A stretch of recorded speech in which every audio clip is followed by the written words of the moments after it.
All right, everybody, welcome to the first installment of the Chop Pound Jump Around podcast, your one-stop shop for everything Braves, Panthers, and UNC sports. I'm your host, Zach Stanley. And I'm his co-host, Gavin Bryant. So today we're going to start off by talking a little bit about the Braves and the season that they just capped off. Um, I'm sure most of y'all know, finished first in the NL East, but lost the championship series to the Dodgers after a little bit of a deep playoff run. What was your take on all that, Gavin? Um, well, they started the playoffs really good. I mean, 5 straight shutouts, I think it was. They shut out the Reds in the 2-game series. And then they shut out the Marlins. I think it was 3-1. Yeah. And honestly, it was a little bit of a boost this year because we haven't won a playoff series since 2001, not in my lifetime, at least, that we haven't won one since. So getting to the NLCS was a big step, but when you have a 3-1 lead in that series, you look to close it out, and they just couldn't do that, which was very upsetting. It sucks to see. So they're going to have to answer some questions before next year about what they're going to look like, what the roster turnover is going to be, just to get back to that point that they were at this year. Yeah, for sure. And I think one issue that didn't really present itself is obviously, as a lot of people might have suspected, was just the absence of Soroka in that lineup. It was pretty evident throughout the course of the regular season, at least, that we were struggling to find that third or fourth guy to fill the rotation. And going into the playoffs, it looked like Bryce Wilson was that guy. And I mean, he really was for the majority of the playoffs. But still, just some consistency issues there. Just a lack of experience, I feel like, probably hurt us on the back end of that playoff run. Just outside of the pain that caused and how hard it was to see them blow that lead. It was still a really successful season. 4 Silver Sluggers, all 4 of their top 4 in the lineup: Acuna, Freeman, d'Arnaud, and Ozuna. 2 huge free agent signings that came in this year played a major role in helping us get to where we were at, I think. So that's another thing probably that we should discuss is free agency, because there's a lot of guys going in there this offseason that we need to look to either re-sign or get some trade value out of. Yeah, probably the biggest one to start is Ozuna. He came in, he won the Silver Slugger this year, and he put up MVP numbers. If it wasn't for, he probably would have been the MVP of the team if it wasn't for Freeman having the best season by far. Yep. But with the universal DH this season, I think his signing was more important than it could be this year if they take away the DH, because he's not great defensively.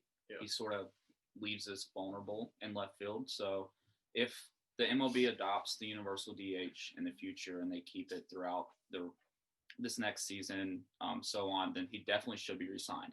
Not a 1-year deal, probably give him like a 3 or 4 year deal, because he still has that production that is needed in the middle of our lineup. Yeah, for sure. And like I talked about pitching, there's a lot of guys in that either bullpen or there's one that was in the starting rotation to start the year with Folty. Just a lot of questions there. I think the one for me that definitely needs to be re-signed is probably Melanson. He seemed to be the one guy that we could always bring in late game, could close us out, secure the win just about every game. But outside of that, I mean, you got Shane Green. He was kind of hit or miss for me this year. I don't know how you feel about Shane Green. I mean, when he was pitching well, he was pitching great. But when he wasn't, it felt like he was part of the reason that we were losing games. Yeah, and what I was always told is if it ain't broke, don't fix it. So they definitely need to try to sign Melanson back. Most definitely, he's been our closer for the past 2 years. We got him at the trade deadline last year. So they definitely need to try to bring him back. And just because we don't have really another option to come in the 9th inning and shut out games for us, and he's always been the guy that, even though he's blown a couple saves, he's always been pretty reliable and pretty steady. And Shane Green, he was hit or miss. He gave up some big hits this year in times where we didn't need to give up anything. But at the same time, when he's on, and he's amazing. So our bullpen was great this year, especially comparing it to last year. So I think we do need to re-sign those 2 pieces, and then we need to bolster our starting lineup. Soroka will be back. Fried is still there, and then you have Anderson. So that's 3 great pitchers on your front 3. And then, I mean, you have guys like Bryce Wilson and Kyle Wright who sort of have shown flashes of having great potential but haven't really figured it out yet. So if going into the offseason, if I'm the Braves, I'm looking at least signing like one veteran guy, or maybe like trying to find like another ace to pair with Soroka, because pushing Fried back to even the third spot and putting a 1 and 2 like combo together with our starting rotation would be incredible. Yeah, I know we've kind of talked a little bit about back and forth the possibility of maybe signing Trevor Bauer and what that might boost the lineup, but I think the biggest thing there is just feasibility. He's probably one of the hottest pitchers on the market right now. There's no doubt that he's got good stuff. He's hard to hit, and he's got a chip on his shoulder. He's gonna expect a lot of money. I don't know if I'm necessarily on board with signing him unless it means we can get rid of some pieces that we don't necessarily need. Like you say, if the universal DH is a thing, we've got to re-sign Marcel. But if not, if Bauer's willing to, take a little pay bump and we can switch out Marcel for him, I think that might be a little bit of a valuable trade. Definitely some rearrangements to the lineup that would have to be made just because, Marcel being out, probably bump Freddie down to the 3. Obviously, Acuna just keeps the leadoff spot. He's probably the best leadoff hitter we've had since, God, I don't even know who I can even compare to him.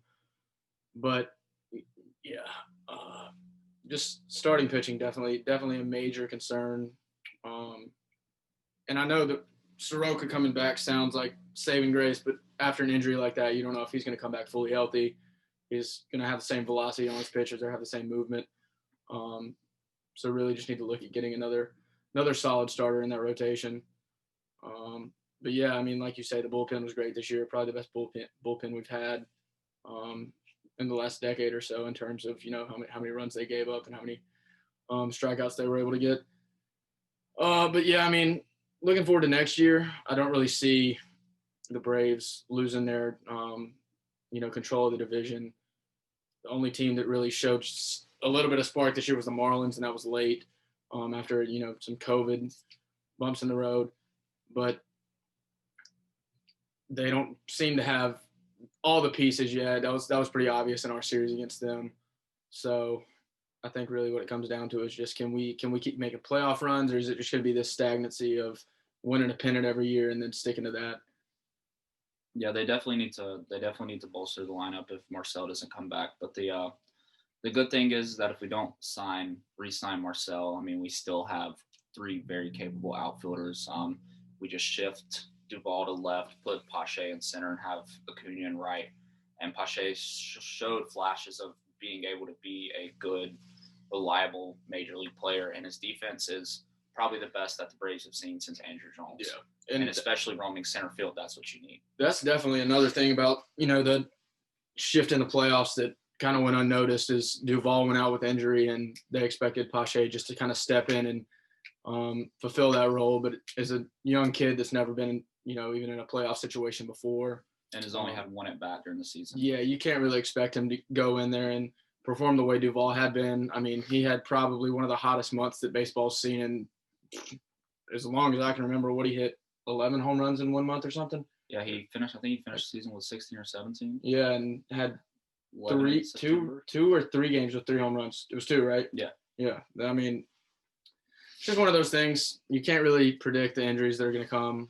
Just kind of try and bounce back. And in the case of this year, it was a little too much to overcome. Obviously, the Dodgers, excellent baseball team, went on to win the series. So, you can't really be mad about losing to the people that were named champions. But it does get really aggravating seeing them in the championship series year after year.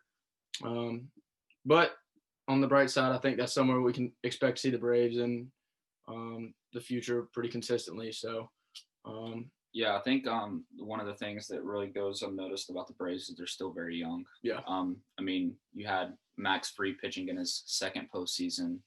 Ian Anderson pitching in his first postseason after only making 6 regular season starts. Bryce Wilson and Kyle Wright both pitching in their first postseason. And nobody outside, they've been to the playoffs these past 3 years, but they haven't made it past a divisional series. Yeah. So nobody has that meaningful playoff experience besides Ozuna this year. Nobody else has that experience of making it deep into the playoffs and being up. So I think when we got up 3-1, they were sort of like we're here. if we win one more game, we're going to the World Series. And I think they just sort of faltered, and they just like. Yeah, I think they kind of got a little too complacent, took their foot off the pedal, and were just kind of trying to coast into the series instead of, going right down the Dodgers' throat. And that's something you can't really expect to do, especially against a team that talented. It became pretty clear, especially in the series, that the Dodgers were hitting their stride.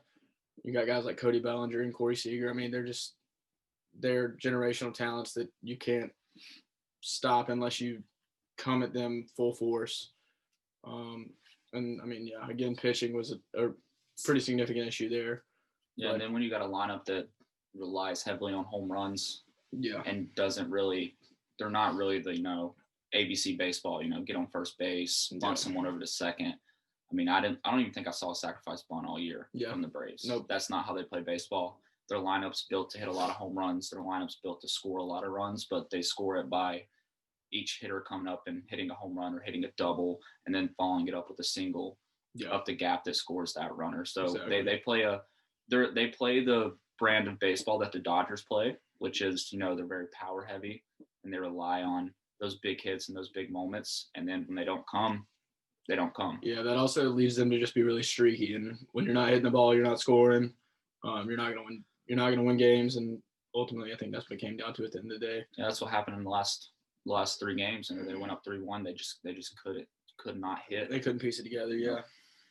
They just couldn't do it. So, I mean, it was a good season overall. A lot to look forward to next year. Absolutely. We'll see how free agency plays out. It'll be a continuing updated theme here, especially free agency is now open. I mean, I think there's only been 1 signing so far, but we'll start to see guys getting signed and guys going where they want to go and see how much they're worth. So we'll definitely be able to sort of tell what direction the Braves are going to go in next year. But I do think that even next year they'll have win the NL East again and make another deep playoff run. Yeah, I think that's something we kind of are obligated to expect. They've shown what they're capable of, and the only thing I think in their way at this point might be Snit. I hate to say it. Yeah, he's not great when it comes to pitching changes. He doesn't play matchups very well. It's just one of those things. They've got the talent. It's just gonna be a matter of time before they piece it together and figure out what works for them, lineup-wise, pitching-wise. It could be a Dave Roberts thing. I mean, yeah, he's taken them to the playoffs all these years. He's taken them to the World Series 3 times, and he finally won one. And they were getting. I mean, last year they probably had one of the best teams outside of this year, since they added Mookie. But last year was probably their best team in the World Series, like the playoffs that they've been to in the past few years, and they got knocked out in the division round. Yeah. I mean, it happens. It's baseball. Baseball's a big game of, luck. I mean, you got slumps coming in, playing a major factor. But, yeah, like you say, I think a pennant's pretty secure at this point. Even in the case that they don't win the pennant, I don't see them not being able to fill one of those wild card spots.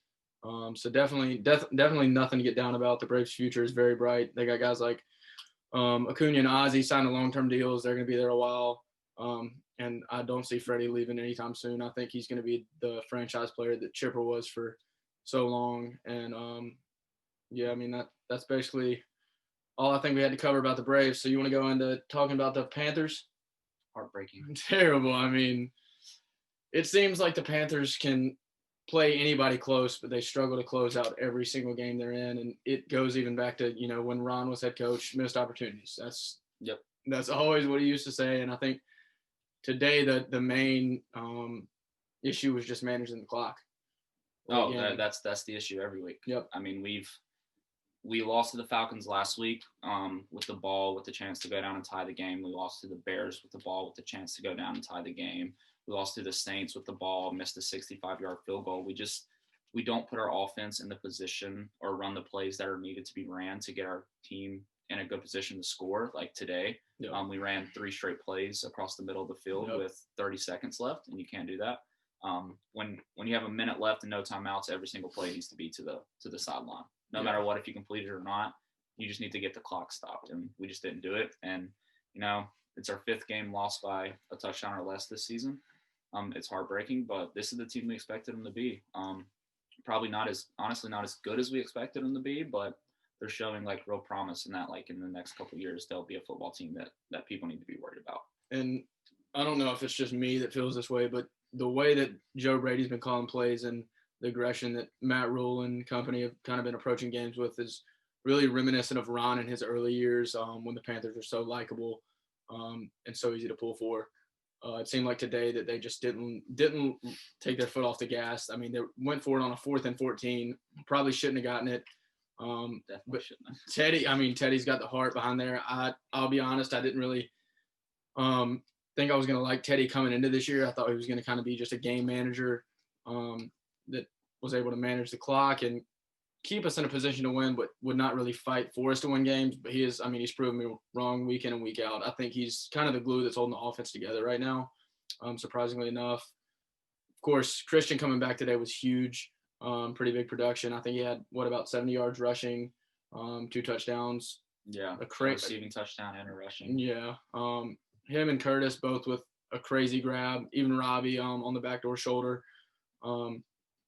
So, I mean, there was definitely flashes of a capable football team that should have won today. But the Chiefs are, coming off a fantastic year, 2 years removed from a Super Bowl. They've got a league MVP, probably one of the fastest receivers, if not the fastest receiver in the league with Tyreek Hill.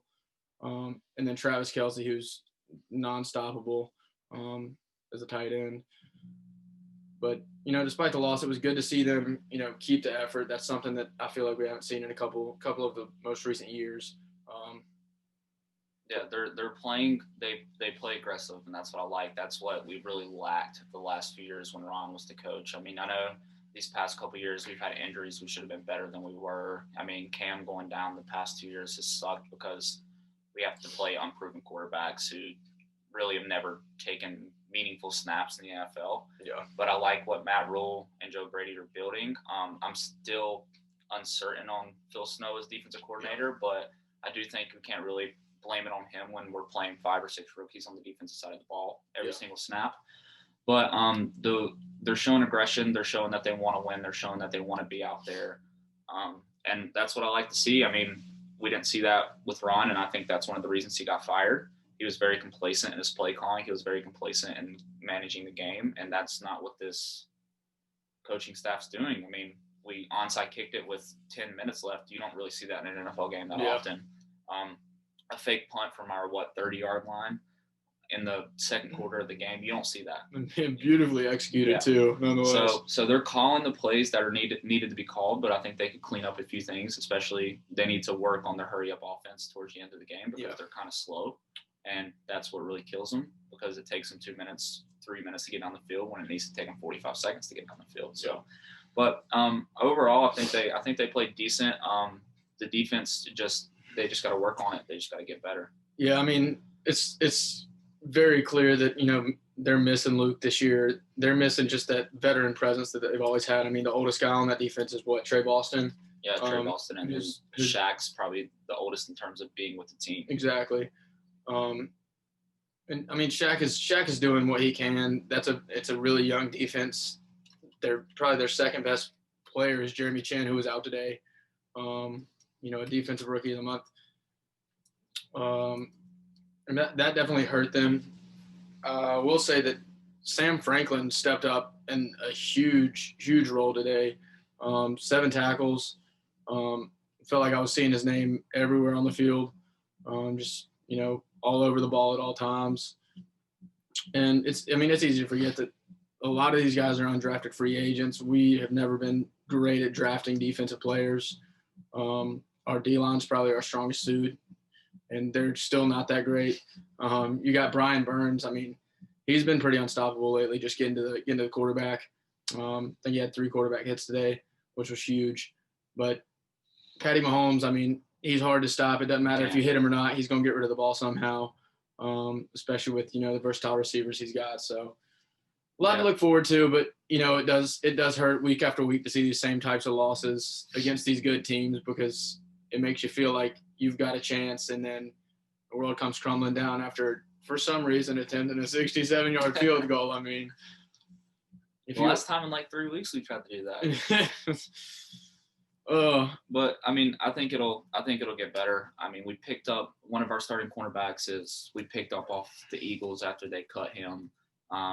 Sam Franklin, an undrafted free agent out of Temple, went out there and played safety today and played amazing. You couldn't have asked anything more from him, even if he did or would give up a couple big plays. I mean, it's expected of a guy that hasn't played in the NFL yet and a guy that's playing that just like 2 weeks ago played his first meaningful snap in the NFL. Then you got Dante, who can just never seem to stay on the field, never get healthy. And Troy Pride. So it's just a lot of young guys who just need that experience to get better. So hopefully within, this year is obviously a growing year. It's a learning year, especially with the new coaching staff and COVID. I mean, they didn't get to go through offensive camp, defensive camp, or anything. They barely got any time together before the season started. No preseason games. They were just sort of thrust into action. And I mean, it's going to take time to develop and to get better at the game, especially when you've barely had any practice. Yeah, I think one thing about the defense today that probably was not as obvious as it should have been. I mean, they only gave up 30 rushing yards. Yeah. Granted, Edwards-Helaire is not a really notable back, but limiting any football team to 30 yards on the ground is a feat in itself. Granted, Kansas City's attack is usually through the air. I mean, you got to when you got an arm like Mahomes. But that just shows that, the front seven are capable of blocking up and stopping the run game, which is, a positive to take away. I also think another thing that was huge today, Curtis went off. And, I mean, all year it's felt like Teddy's two targets have been DJ or Robbie. I mean, they're the – I think all Panthers fans have been waiting for that. Yeah. All Panthers fans have seen his potential and what he can be since we drafted him, but we just never really got him as involved in the offense. And I do like what they're doing with putting him in the backfield some. Yep. Because, that takes the pressure off Christian to have to go out there every play and run every single play. But putting him in the backfield, putting him in the slot, he is a good receiver. And it sucks that we're just now finding that out this year because he's been with us for 3 or 4 years now. But he has all the potential in the world. So that's going to be a big thing in the offseason. We have to re-sign him. Absolutely. There's no way you can break up him, Robbie Anderson, and DJ Moore because that has the potential to be one of the best. That could very well, be the best wide receiver. I mean, you look at DJ and Robbie, and they're already they have the most yards of any duo in the league. If Curtis can continue this type of production, I have no doubt that we might have one of the most dangerous passing attacks available. And then you throw Christian in the mix out of the backfield, and you never really know where the ball's going. It's a complete polar opposite. What the Falcons were 3-4 years back when it seemed like their only target was Julio, and somehow they were still torching us then with him. Yeah. But we've got a lot of different options, a lot of different ways to get the ball out, and a lot of different ways to score. I mean, Teddy showed that he can use his legs today too, which is something that I think we've been waiting for. Just kind of put himself in a little bit of danger. But it's obvious that even, after playing with the Saints and jumping around the league a little bit, I think that he's going to be loyal to whatever team he's playing for, and that's something that they really need right now, especially with so many moving parts and new pieces to the team. So yeah, I would like to see though them just continue to feed the ball to Mike Davis. Christian obviously coming off that high ankle sprain was out for 4 or 5 weeks. Mike Davis, he needs to be involved in the game plan more. I mean, he was in the game today a lot, which is good, but he needs to be getting more carries. Yeah. Because Christian McCaffrey is Christian McCaffrey. You'll never replace him, but Mike Davis can run you over. He can catch the ball. I mean, he's very versatile and very agile. Yeah. So he's a good running back. And if you take that pressure off of Christian to be out there every single play and just destroying his body, then that's great for you because you get longevity out of Christian. Yep, exactly. And then you have someone else that the defense has to worry about when they come into play. And I think you bring up a good point. I think at this point it's pretty well known that the Panthers probably are not going to do something crazy this year. They don't have the experience or the chemistry right now to make a playoff run or win a Super Bowl. So I think at this point in time, you just need to try and keep Christian healthy, let him keep developing off the field, use Mike Davis a little bit more so that when this team kind of comes into their shell, they're hitting all their strides and, the receivers are all on the same page. then Christian can still be in that rotation and fulfill the role that he was last year. Because if you continue to burn him out the way they have been, he's not going to be the back he is now. He's going to turn into somebody probably similar to like what AP is now. So I think we just gotta be careful with him, use him wisely, and make sure that Mike Davis is still playing some role in the offense because we signed him, and that's money in cap space that we don't need to be wasting. Yeah, I mean, and it's not going to be a 1 year turnaround. Obviously, Matt Rule didn't want to call it a rebuilding year. He called it an evaluation year. He wanted to look at all the pieces that we have. He wanted to evaluate what the team looks like. And I mean, I would say we'd probably be anywhere between the 5-11 and 7-9 range this year. Yep. I mean, and then even next year we could still go 8-8 or 9-7. So it'll probably be a year or two before this team's really at their full potential. But what you're seeing now, you have to be happy about, because once they clean up the mistakes on the defensive side of the ball, and once they come in, to their full potential as an offense, this team will be a team that people in the NFL fear. Absolutely. And that they don't want to play. And I think it's easy to forget also, they're in a difficult division now. You've got three really talented quarterbacks that have been dominating the league for some time. But Matt Ryan, Drew Brees, and Tom Brady are all in the back end of their careers. And it's, the second that they leave, it's going to be time for those teams to rebuild, which means that in the upcoming years, we're going to be that dominant team in the NFC South that has established, some sort of consistency. We've got our game plan figured out, and we're going to be winning football games at that point while they're trying to figure out what their game plan is. So while this year, might not be the most exciting or the most memorable, there's a lot to look forward to. We've got a lot of good moving pieces, and one good draft could be the difference between us being a 9-7 team and a Super Bowl team. So no reason to hang the heads. I mean, the Chiefs are a fantastic football team, like I said, and the way we were able to compete today shows that this team is not just going to back down from a fight because there's a talented team on the other side of the football field. Yeah, so. And to continue what you were saying about the NFC South, I mean, Matt Ryan probably has 4 or 5 more years left in him, but I mean, that team right now is in shambles. I mean, they just fired their coach, so they're going to be looking to probably rebuild.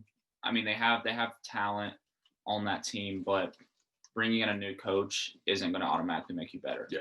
Especially if the scheme and the plan doesn't work with the Falcons. And then the Saints, Drew Brees probably has a year or two left. I mean, he's getting old. I mean, and they have Jameis as their backup, but Jameis has proven to be very inconsistent on how he plays. So they will probably be in the market for a quarterback unless he comes out the year after Brees retires and just lights it up.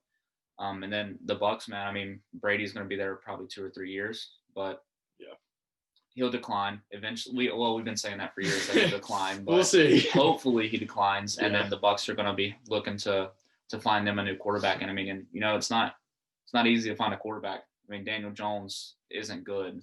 Yeah. He's terrible. I mean, the Browns struggled finding a quarterback for years, and now it looks like Baker might not even be that guy. Josh Rosen got drafted in the first round in his draft, and I don't even think he has played a single down. Yeah. Good down, at least.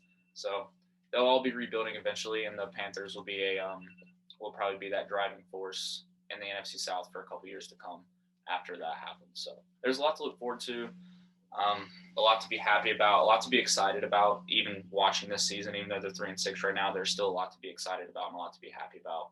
So hopefully we can continue to build and just continue to get better.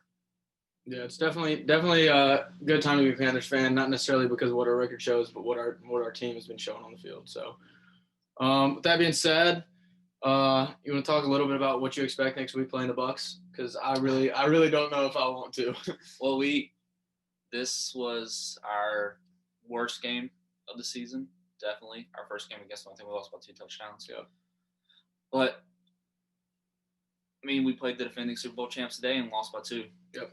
And this team has shown that they're capable of playing with anybody, so it's going to be a big game. If they want to maybe stay in the race for a wild card spot, they have to start winning. Yep. But it's going to be tough. You have Tom Brady, and then you have Mike Evans, Chris Godwin, now Antonio Brown for some reason, Gronkowski, O.J. Howard, Fournette. Yeah, it seems like they have so many weapons, and their defense is pretty good too. So it's gonna be a tough game, but our offense is good, and if we just keep putting up points when they put up points, then I think we'll be right in it this week. I think you're right, hitting the nail on the head. All right, let's talk about UNC football now. Obviously coming off a little bit of a better team, huge rivalry week dub. It seemed like this week they were showing that spark that they were missing the last couple of weeks. Ended at halftime with 42 points. I mean, that kind of production you just don't see a lot in college football. Right up there with the ranks of Clemson when they're playing, some garbage opponent. Sam Howell was phenomenal. The running back duo was superb yet again. I mean, you got Michael Carter and Javonte Williams. They were going crazy on the field. Making a good case that they should both be drafted when their time comes. And same goes for Sam. Obviously, not a great Duke football team. I mean, they're sitting at the bottom of the ACC right now. But I mean, it was really, really good to watch. Good to see them come back out and catch a big dub like that. What do you think about the game? Everybody says that Sam Howell is the best player on our offense, but I think that goes to Javonte Williams. Yeah. I think he's proven time and time again. I mean, he had 4 touchdowns just in the first half alone in this game, 3 rushing, 1 receiving, and he leads the NCAA in touchdowns for a running back at least. And that's leading over Travis Etienne. Yeah, I always mess up his last name. And other great running backs in college football. So obviously Sam's the best quarterback that we've had in ages. He's better than, I don't even know when the last time we had an extremely good quarterback was. I mean, you could say Mitch, but I think Sam's leaps and bounds ahead. Yeah, I mean Marquise, but he's better than him. Yeah. I mean, the last like super good, I would say that really like went out there every single week and played to the best of their ability, probably like Brent Renner or TJ Yates. Yep. But Javonte Williams definitely should be a Heisman candidate this year. Absolutely. I don't know why he's not getting more national recognition. But UNC's good. I just think they need another year to grow. Obviously, the ACC championship might be out of reach now since Notre Dame beat Clemson, but they can still continue to grow and continue to get better week in and week out. I mean, and we still have 2 big games, Miami and Notre Dame coming up. So hopefully we keep winning because that's what we need to do. Yep. If we can take Notre Dame, that'll put us in a huge spot. Just jumping back to Javonte too, I think one thing that a lot of people don't realize, his yards on the ground and his tutties, I mean, that's huge in terms of what his game is. But he is probably the best running back I've seen probably in all of college football this year, making people miss. Yeah. He can avoid a tackle like nobody's business. And I think having somebody like that coming out of the backfield, when you pair him with somebody like Michael Carter, that takes some eyes off the quarterback too, because you never know if he's going to be throwing the ball or handing it off when you've got talented backs like that.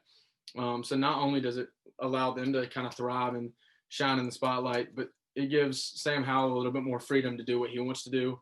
I think he can also kind of utilize the ground game a little more with those guys because he has the ability, pitch it back if he gets in a bind, use plays like the read option and stuff like that. But yeah, I mean, you mentioned it. This year has been a little bit of a letdown, but I think our expectations were too high to begin with. Sam's only a sophomore. You can't really expect that much out of him. I know people are going to say, Trevor Lawrence is that guy, but Trevor Lawrence is also a part of the team that's had the best recruits coming in year after year. Carolina just emerged kind of into that scene with Mac Brown coming back. And that turnaround is not going to be a year or 2 years. It's going to be a build process. Yeah, and I think that's why everybody's expectations were so high this year is because they vastly overperformed last year. Yeah. Even at 7-6, after you win 4 games, the previous 2 years combined, 7-6 is a big turnaround. Especially under a new coach. I mean, you don't expect that with a whole. I mean, really, it was a whole new coaching staff coming in, and they just seemed to flip the program around in a matter of, months. Yeah, I mean, but big wins, big wins over Miami last year. I mean, losing by 1 to Clemson, that'll do that. That'll get them expectations high because it shows, like we can compete with anybody. And then blowing Temple out in the Military Bowl, it really. And then also, I just think they got too much hype from the national media. Yeah. As like the team Clemson needs to beat this year to win the ACC, which we're still a year away from that. We have a really good recruiting class coming in next year, and Sam will be in his 3rd year, so we'll be good. We're good this year, but we'll be great next year. Yeah. And that's what I think people miss or don't realize. Yeah. I think another aspect, I mean, this applies to all sports, and I know we haven't talked about it yet, but especially college football. It's playing in front of like your peers. Like NBA and MLB, the NFL, they're all a little different because you're just playing in front of fans. But when you're in college, you're literally playing with people that you go to class with, that you hang out with on a daily basis. And, going to an empty stadium and playing in front of, a couple thousand, 3,000 fans, it's not the same environment as it would be if Keenan was full every week. So I think that also plays a little bit of a part. It's hard to get amped up for a game when you're not really being watched live by a ton of people. I know, just from my experience playing sports, it's a lot more fun when you've got a big crowd there, as opposed to, just a few people watching. And especially getting used to playing on a big stage, like, any game in the NCAA, these guys are probably having to get accustomed to that and adjust kind of the way they prepare for games and things like that. So that's another thing to keep in mind. It's obviously an odd year for all sports across the board, but I think college sports particularly are influenced a little more heavily. But yeah, I mean, Carolina football, definitely a lot better than what I came into freshman year. And I think the ceiling is the roof, as Michael Jordan said. They're only going to go up from here. They've got a lot of potential, a lot of great players on that roster, and it's just a matter of time before they begin to show that they can compete with any team in the NCAA. So yeah, but they do need to figure out their defense. Hasn't been great this year. Yep. They allowed 40 less rushing yards than passing yards this week, which is not the recipe to success, especially the football team. You need to shut down the rushing game. Yeah. If you're shutting down the backfield for the opposing team and all they have is the passing game, it forces them to make more mistakes and, more turnovers and everything will lead to more points. So they gave up 180 this week, which is absolutely absurd. You should never give up 180 rushing yards in a game. I don't care who you are or who you're playing.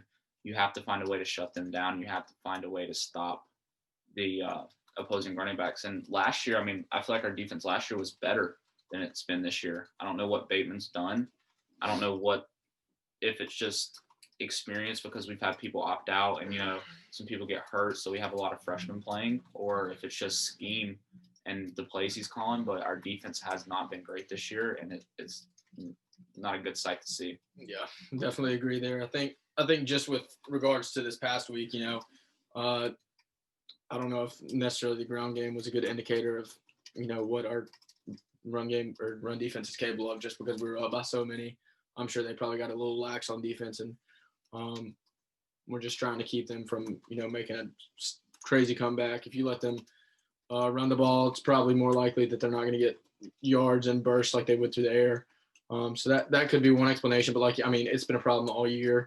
It's definitely something that needs to get fixed before next season if we plan on competing with, every team in the ACC and fighting Clemson for that spot in the college football playoff, which I don't think is out of reach. But, yeah, you got guys like Sam, you got guys like Devontae that are, putting us on the national radar. We got eyes on us, and I think we just got to keep doing what we're doing, win some more football games, and it's only a matter of time before we're holding up that, college football playoff trophy. Let's hope. Well, we got Wake next week. Not a great team. No. Not at all.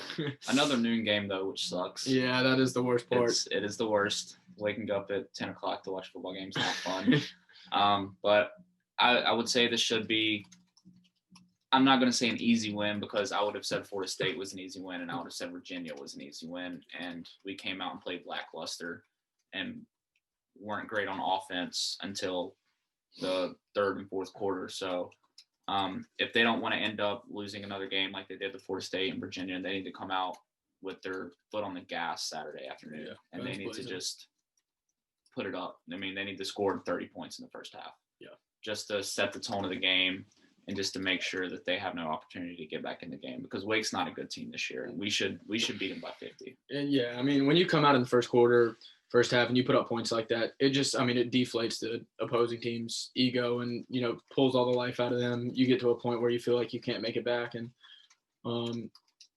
even after that, I mean, you can't just sit back and expect them to, you know, roll over dead. You got to keep the pressure on defense too. Try and keep them from making big plays, you know, scoring the football. I think, you know, one thing that I've always believed that's important on defense is bend, don't break. I don't think that'll really be a problem against Wake. I don't think they're going to put us in a position to where we need to be, you know, in any kind of turmoil. But like you say, I mean, didn't think that with Virginia or Florida State, and we saw how that turned out. So just got to hope that they play like they did this past week, and there shouldn't be any problems there. So looking forward to that game. All right. I think we got one more thing to talk about, Gav. And I Basketball. think that's what's coming up. Something that I think every UNC student always looks forward to. And that is, you know, Roy Williams and this basketball program here. And it's our year. It's our year too. You know, we always win the Natty. The past 3 times we won the Natty. We played in the Maui. We played in the Maui this year, even though it's in Asheville for some reason. I don't know why. And I've told a few people this, and they call me crazy, but you know, remove 2013, and our championships have come at 4-year increments. You got 05, 09, and then you got 17. And guess what's 17 plus 4? That would be a 21. And I mean, I think we've got the pieces this year, really. I think last year was a major letdown, you know, finished near the bottom of the ACC, and Cole was hurt a lot of the year, which really, really did not help us at all. He seemed to be like our lifeline some games. And then when he came back after getting hurt, I don't know if it was just, you know, a little bit of a skewed perspective, but he didn't really show out the way he was early in the year. And I think that a lot of players had kind of grown accustomed to that and thought when he came back that they were going to get that same production out of him. So that was not what you wanted to see, especially with such a high-profile point guard coming out of Oak Hill, you know. But I think, I mean, our replacements this year, I think are going to be able to do just as good, if not better, than what he was able to do last year. You know, you got Garrison coming back. He was showing flashes of stardom. He's on the Karl Malone Award watch list already. And, you know, he was putting up almost 20 points a game last year. And if he can do that again this year alongside Armando, we got 2 other big guys coming in, 5 stars that are supposed to produce. So I think it's going to be an exciting year for sure. Well, I mean, who are you most excited to see play at this point? Probably Garrison. Yeah. I want to see if he can build on last year. He is definitely our best player, and the UNC's offense always runs through its point guards and its fast pace of play. But the most important thing to UNC's offense is its offensive rebounding.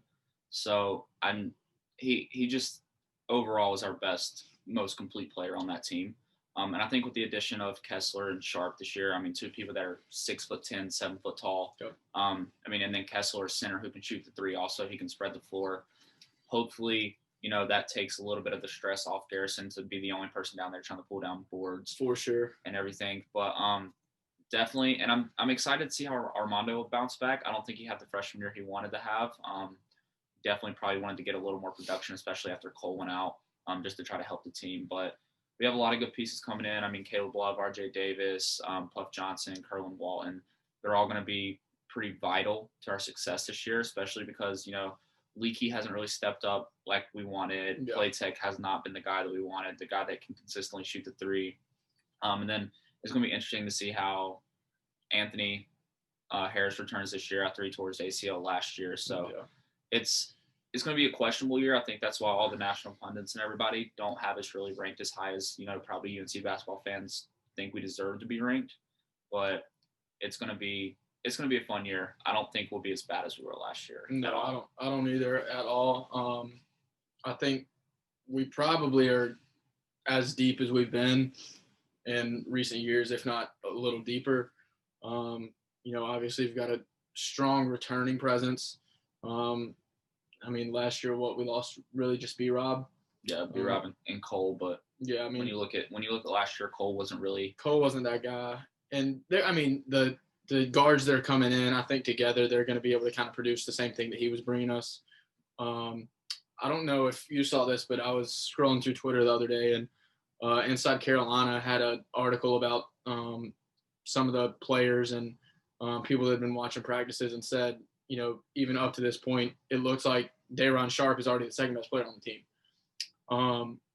And that's going to be huge if you can have a freshman big guy coming in that's that powerful and has that much of an effect on the game. Because when you pair him with Garrison, who's already shown what he's capable of, and then you've got Armando with some experience on the floor. Like you said, Kessler can step in and he can shoot the ball. That's a variety of, big man presence that we haven't had in a while. That's something that seems to define every championship team we've ever had, is just a lot of big guys that crash the boards, can kick the ball back out and we can shoot. And in terms of shooting, you got 4 guards coming in that are going to be major. RJ obviously won Gatorade Player of the Year. Then you've got Kerwin Walton, and if you follow UNC basketball on Instagram, you saw his player profile, and he said that he's been really working to move without the ball to get open. Studies film on Clay and Steph and guys like that that are known for shooting the three. That's going to be huge. Really reminiscent, to me at least, of the 2017 team, in all honesty. He kind of reminds me of, I haven't seen him play yet, but in terms of the way he described himself and what I've seen on tape from practices, kind of what Kenny was, just a young kid that can come in and shoot the three when you need him. Obviously, the guard situation is going to be something to see with RJ and Caleb Love coming in. I think they've got a lot of potential there. But I don't want to set the bar too high. It's still early. I think it'll be interesting to see how they open up the year and how they compete. It's obviously going to be a young team. Garrison's really the only veteran that's been able to show he can lead. I think that's another thing probably that they were missing last year, is they were so young. And what defines a good team is, you've got guys on the floor that can put you back in your place and be like, hey, you need to chill out. I know you're hitting a slump right now, but just foot on the brake. Keep shooting, keep driving, keep taking shots. You're gonna hit one eventually. Yeah. And that's the way you have to play the game. I'm interested to see, how the rest of the ACC breaks down this year. I know Clemson is returning a lot of good players.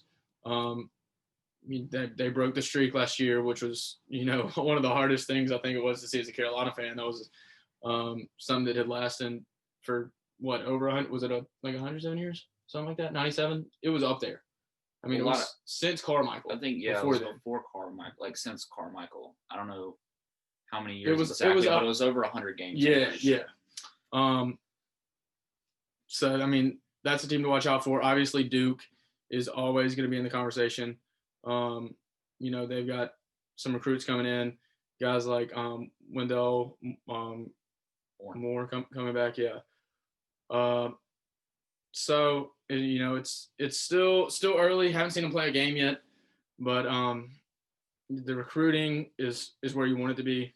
Like Evan said, 3 5-stars coming in, a couple more 4-stars. You can't really ask for much more than that, especially when you got guys like Garrison coming back. So we'll see how it pans out. I'm looking forward to it. I think coming off football season, a lot of people are going to be hyped up, and hopefully by that time, we can be filled up in the risers, watching the game from the stands. But we'll see how that goes. Yeah. And to add to your point, I do think that this team's probably the most similar to the 2017 team that we saw that won the national championship. You have Garrison, and then you're bringing in 2 more big men, and that's what that 2017 team was. Mm-hmm. If we didn't have our big men, there's no way we would have won that national championship. I mean, in the Final Four game against Oregon, you see Kennedy Meeks crash the board, got the rebound. Yep. That would have, the rebound that could have potentially gave Oregon the ball with the chance to win the game.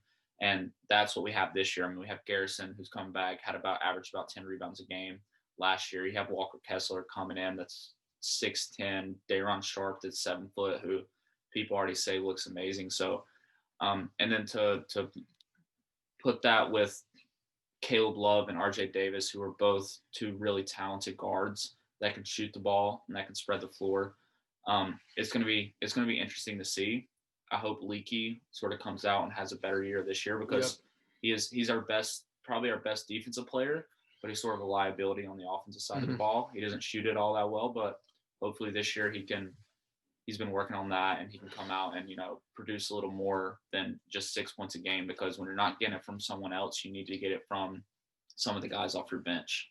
So I think that's the big thing we were missing last year. Yeah, absolutely. And I think one thing that's kind of getting overlooked, I mean, you got Puff Johnson, who's Cam Johnson's little brother. I think that, having some familial ties there, Cam's definitely going to come back and do what he can. Not just, I mean, obviously, we say Carolina family, and I think that really does apply to the program here. But having a little brother on the team, he's got expertise in the NBA now. He's going to be able to give these guys some advice on how to play the game and how to better develop. Not saying that, Roy's not capable of that, but it's different when you hear it from somebody who's been successful, and somebody who's made it to, where you want to get. Having him to come back, and I mean, you see these alumni practices where you got guys like Tyler Hansbrough and Tyler Zeller and Kobe White all coming back to practice with these guys. They're getting exposure to some really talented players, probably better than some of the people they're going to see on the floor this year. So, you can't really say what they're capable of at this point, but I think if they continue to work and, maintain focus, they've got the pieces right now to at least make a deep run in March and compete for a title if all goes well. Yeah, and then about Puff, we only really got to see the back end of Cam's career. I mean, he came as a graduate student and had 2 years with us. Yep. But Cam was probably the most pure shooter I've seen play for UNC in a long time. Yep. And he came out and has already said that Puff's further along as a shooter than he was at that point in his career with the freshmen. So our 3-point shooting is going to be a lot better this year. It wasn't great last year, but we have a bunch of guys who can come and shoot the ball this year. So that's going to be a big help, because, I mean, as much as Carolina pounds the paint and they throw the ball to their big men, they rely on their 3-point shooting just as much. Yeah. And you see it every time, when UNC has a bad game shooting the 3, they lose. Yep. And that's usually how it goes. Or if Carolina has a bad game rebounding the ball, they lose. So that's just what I think is good to see, and that I'm excited about. So hopefully this year, we're back to where UNC basketball is accustomed to being, which is number 1, number 2 in the ACC, and on the path to a national championship. I mean, like we said, this is the year. This is always the year. So as long as we win in the Maui, win the AC regular season, and lose to Duke in the ACC tournament, man, we got it made. We got it. We're good. Oh yeah. Definitely looking forward to, this week's upcoming games. Again, Panthers, you got the Bucks next Sunday. You got Carolina playing Wake on Saturday at noon. Braves, unfortunately, their season's over. And then Carolina basketball kicks off in what, 2 weeks? About 2 weeks? 2, 3? 2.5, 3 weeks. Yep. I think it's like November 26th or something. Yeah, so won't be long before we've got, 3 different sports rolling at once. But I think that's all we got. If you took the time to listen, appreciate you guys. We'll be back next Sunday, same time, same place. That is the Chop Pound Jump Around podcast. Also, this is sponsored by SportsMe. So go to the App Store or whatever and download SportsMe. It's just an app like TikTok. You can post videos, and then people can respond to you, and you get points based off of your responses. So it's sort of like little battles and challenges. And, whoever has the best response or the best initial post wins it. So, yeah, go download SportsMe. All right. Thanks, guys.